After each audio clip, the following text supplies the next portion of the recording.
Hello, listeners. Welcome to the 6th episode of the Unlocking the Energy Trilemma podcast with our hosts Ravi Krishnan and Jose A. Martinez, JAM. Today, Ravi and JAM speak with Emeric de Vigan, a forecast power demand expert.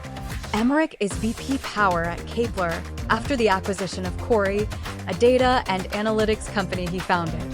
Previously, he was a power trader for prominent players in the industry for 15 years. Ravi, JAM, over to you. So thank you, Ava. Welcome, Emeric, to the podcast of Unlocking the Energy Trilemma. Thank you very much for the invitation. As we always ask to our guest speakers, we ask them to bring us a fact or a figure related with the energy trilemma. What do you want to share with us and the listeners? I think I'd like to say zero, because zero is the theoretical marginal price of a net zero energy production system. So this zero gives you an idea of the challenges ahead of us, considering the markets that we have at the moment. Emeric, I guess a lot of your expertise has been around negative pricing, and you've been tracking the market for negative prices and how they create imbalances and how it also creates the need to maintain grid stability. In your opinion, what are some of the measures promoted by the European RTOs in this regard, especially to incentivize greater flexibility in the grid caused due to negative pricing? Thank you. That's a very interesting question. I'd say we're not there yet in terms of strong incentive to promote flexibility. But as you said, we're going step by step in Europe. We are indeed seeing more and more negative prices. Negative prices happen when there's too much energy and not enough flexibility. Some people say it's a sign of a well-functioning market. I would disagree. Sustained period of negative prices are not good. They're certainly not sustainable on the long run for generators because it creates a profitability issue. That said, there has been initiatives to try and make the renewable generation a bit more flexible. So there are these days for quite a few of the renewable assets, the wind farms, the solar panels, incentive to not run when prices are negative, because these assets won't get paid. So that's, I think, a first good step towards more flexibility on the supply side. I think the next big challenge is to tackle the flexibility on the demand side. You said that the marginal cost of electricity will be zero, let's say. Then how will we pay for the electricity? It will be like the internet that we were used to pay kilobits per second, and then we pay a monthly fee now. So how will we pay? That's the interesting part of all this discussion. I don't think there's one unique magical solution, but we definitely have to think at solutions moving away from the energy-only markets that we have at the moment. Because again, theoretically, if we get to net zero, these prices will be zero. So there are different options on the table. We could think at more capacity markets, where assets are paid for their availability, which is somehow similar to what the grid operators do when they reserve capacity, when they buy reserves. They make sure that there is capacity available to go up or down, if and when necessary. That's one option. As you said, it could be that there's no variable fee in the electricity we pay. It's just like a lump sum that we pay every month for the energy, the capacity, and the transport and the distribution. We could also think at maybe new innovative ways to create a market that accounts for availability, energy, and flexibility at the same time, as well as obviously carbon footprint. I think there's a lot of options. It's about time that we'll start having these conversations. Industrial consumers, particularly those with flexible consumption patterns, are you seeing any trends where they can increase their energy usage during periods of negative pricing and help absorb some of the excess supply and stabilize the grid? To be honest, I have not really seen that yet. I haven't seen really much reaction of the demand side to negative prices. What we have seen is reaction of the demand side to very high prices. There's clearly more and more flexibility there. I don't think we're there yet when it comes to excess energy. But let's not forget that we moved away very quickly from 2 years of extreme prices where we thought we would be missing power in Europe to this situation since, call it March, where we're facing oversupply. Why does someone that sells electricity decide to sell its product at zero price? Why? I'd say there's two things. If you are a renewable generator and you're under a feed-in tariff, you don't really care about the price. You're just going to get paid whatever the price is. So you would sell. This is why, as I mentioned earlier, there's more mechanism to incentivize these generators to not produce. But more generally speaking, people are happy to sell at negative prices or €0 prices when they're missing flexibility. So I'll give you a clear example. I think the easiest one to understand is with nuclear stations. You can't really run down a nuclear station for only a couple of hours. Technically, it's not possible. So you have two options. Either you shut the unit down for 24 hours, or you sell at negative prices for 2 hours and you make profit on the following hours. So this is essentially why generators are selling at negative prices, because they'd rather lose a little bit of money on a few hours to make money on the following hours where the units are needed to cover demand. There's a number of ways that RTOs deal with persistent negative pricing, and that includes incentivizing the investment in storage, grid modernization, more responsive demand side management. Coming down to energy storage solutions such as batteries or some of the long duration energy storage, they generally become more attractive as they can store some of the excess energy when prices are negative and release it when prices are higher. Can you throw some light as to the evolution of energy storage technology as a potential offset or a mechanism to enhance grid flexibility in Europe, both short duration and long duration, in case you're tracking those? The major trend is that batteries are getting cheaper and cheaper. But one thing to not mix up is the difference between actual storage and flexibility. At the moment, in Europe, as we speak, the biggest use case for batteries is providing flexibility to the grid. By flexibility, reserves.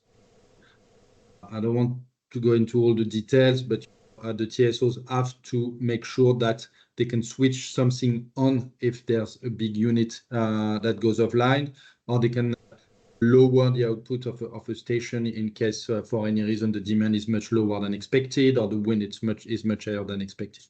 Batteries are really good for that, at least in some countries where there is this clear lack of flexibility, and I come back to that after. So that's the main use case for batteries, being able to ramp up or charge or discharge, if you want, in a few minutes. This is how they're used, how they make their money, much more than doing energy market arbitrage, charging at low prices and selling at high prices. Said differently, I don't think we're yet at a stage where batteries can store energy, can store surplus renewable energy. I think we would need much bigger batteries. At the moment, I'd say the only way to really store energy is high altitude reservoirs like dams. I lived from the technological sector, the transformation of trading in the finance sector from, let's say, human traders to algorithm trading. And let's say if you had the servers, the connectivity, the hosting, the closer to the points of negotiation, the better. I think that we are likely to see large imbalance price spreads through the solar peak. And I think this is creating a kind of a speculative market. Is it correct? So I think the electricity is not based on cost anymore. How do you see this future? Yeah, that's an interesting question. I would say the way the market is designed should prevent market players from creating artificial high imbalances or taking ridiculous speculative position that would put the grid at risk. I'd say the risk for the grid is and will remain the fact that, to make it simple, there's a big cloud and suddenly there's less solar than expected. I don't think at that stage that what you mentioned, high frequency trading, poses a risk, a real threat to the market. The TSO, the grid operator, they know how to mitigate the risk. A, they have a view on the generation, renewable generation at the country level, and B, they know how to limit cross-border flows when they see a risk of too many interintuitive flows or loop flows. Where do you see the negative pricing being more prevalent in Europe? Which geographies and which locations? And how does it differ between the different parts of the continent? Yeah, so far this year was a good example, and it's been the case historically. Most of the negative prices happen in Western Europe, Germany, Benelux, and France. This is where the biggest risks are. For the reasons we discussed earlier, France has a pretty large nuclear fleet with low flexibility. Germany has very high renewable installed capacity with also flexibility issues with their coal stations. And Benelux, weighted to the size of their demand, have very high renewable generation too, with flexibility issues. So I think the biggest problems will be there. Let's not forget and draw conclusions too quickly about what happens this year, because it's also very much driven by the low demand that we're seeing since the energy crisis. That said, I don't know if demand will ever pick up. I hope so. It would be good for the energy transition, but we're in this very special situation since the energy crisis, where we developed a lot of renewable assets, whilst the demand came off quite a lot. And on top of that, the nuclear situation in France improved a lot. That's the proper recipe for negative prices. A lot more non-flexible supply with low demand. And are some of these negative prices translate to lower electricity bills, in your opinion? If these price reductions passed by the utilities to the consumer? Not yet, I'd say. Not yet. Maybe for some of the largest consumers, we have some exposures to the spot market. But it's actually a funny story. I don't know if funny is the right word, but just before the energy crisis started in 2021, 2022, the European Commission was pushing retailers to offer a spot contract, flexible, I think the word was dynamic pricing. Obviously, it was the worst timing ever, as you can imagine, because all the wholesale prices went up very much. I think we are now back in a situation where it would make sense to have a spot exposure, but let's give some time to the consumer to trust the market again. But long story short, it doesn't really impact direct the end user bill yet. Yeah, you mentioned that demand is not very high, but I would expect from efficiency measures that the less energy we use, the better, because that wouldn't produce CO2, that wouldn't consume resources and so on. But it appears that if we do not increase the demand, then renewables are, let's say, they have a lack of use. And my question is volatility prices in Europe a consequence of massive investment in renewables? So the higher the renewable in the mix, the higher the number of hours with negative prices? Again, I think it's a combination of a lot of things. We have negative prices because we have this situation where we have an excess of energy coming from renewables, but also because, in fact, we have volatility in the demand. If the electric consumption was flat every single hour of the year, it would be pretty straightforward. We would just build nuclear assets and we'll be done. This volatility that you mentioned, I think in May, German prices were as high as 200 euros in some hour and as low as 130 euros per megawatt in some hours. So it's a crazy spread. It's coming from the shape of the demand because we use less energy at night because we sleep, basically. A bit more energy in the morning when we all wake up and prepare ourselves to go to work. A bit more energy in the evening, especially in the summer. So there is this hourly shape in the demand that creates this volatility. And that also is the very reason why we need to have an energy mix. We can't have only nuclear, we can't have only renewables, we can't have only gas. We do need to combine the different technologies. And with negative pricing, do you see an actual increase in the average LMP or the lowest marginal price? And if so, do you have an idea as to how much per megawatt hour? Is that something you track? You mean how much the average price would go up because of negative prices? Again, that's a difficult question. Clearly, we're seeing this creates volatility because when you have a few negative hours, then it means you have to start up expensive power station for only a few hours. Therefore, you have to take into account startup costs and pay for them only over 2 or 3 hours in the evening. So this is why you have this crazy spread. That's in average, it doesn't really lower the price, having these negative prices. The second thing is that it probably causes challenges to the assets, having to up and down several times a day. They don't think they were all designed to do that.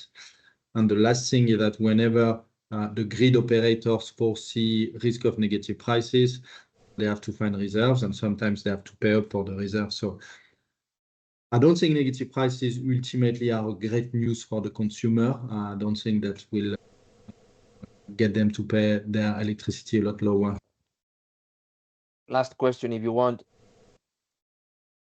Europe is a very interconnected region, meshed network, countries with a lot of interconnections. So one country producing sun power or wind power can export to the neighbor through the interconnection and can flood with low prices, negative prices, the neighbor, and forcing them to, let's say, change the mix, stop thermal power or nuclear power or whatever. How do you see these interconnections and the number of hours of negative prices in Europe this year? I think interconnection are one of the answers to this trilemma, or to solve all these challenges. I don't think they're the unique solution for a few reasons. They're expensive. One could say that if you buy too many interconnectors, then there's no more price differential between countries. So how do you pay for the interconnector? Yeah. Then it's quite a long-term project. It takes 20 years to get all the approvals to build a new interconnector. I wouldn't say they're the unique answer to our problems, but they're one of the interesting tools, clearly. They've been working for quite a while. They were working before the liberalization of the market. They were over-the-counter transaction between the TSOs. So the market coupling that runs at the exchange, this automatic allocation of capacity works fairly well, let's say. It's one of the great achievements of Europe, so we should continue in that direction. But we shouldn't see the power market like the telecom market with only grid.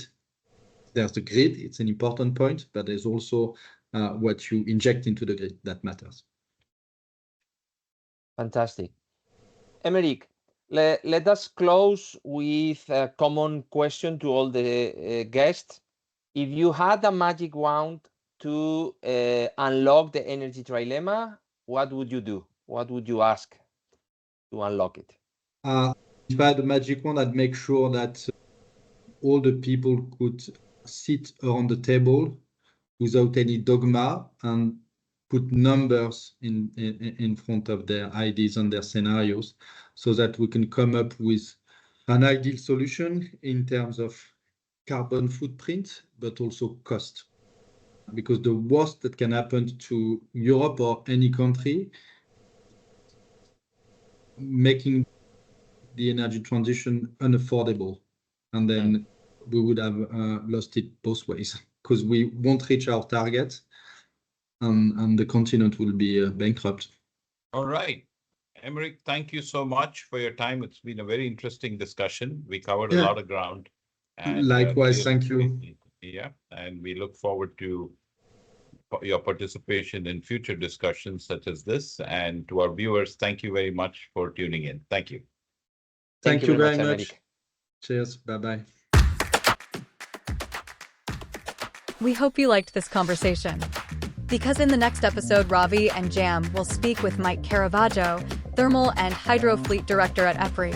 Follow us on LinkedIn or subscribe for free to the podcast on the platform of your choice, Spotify, Amazon, YouTube, or Apple.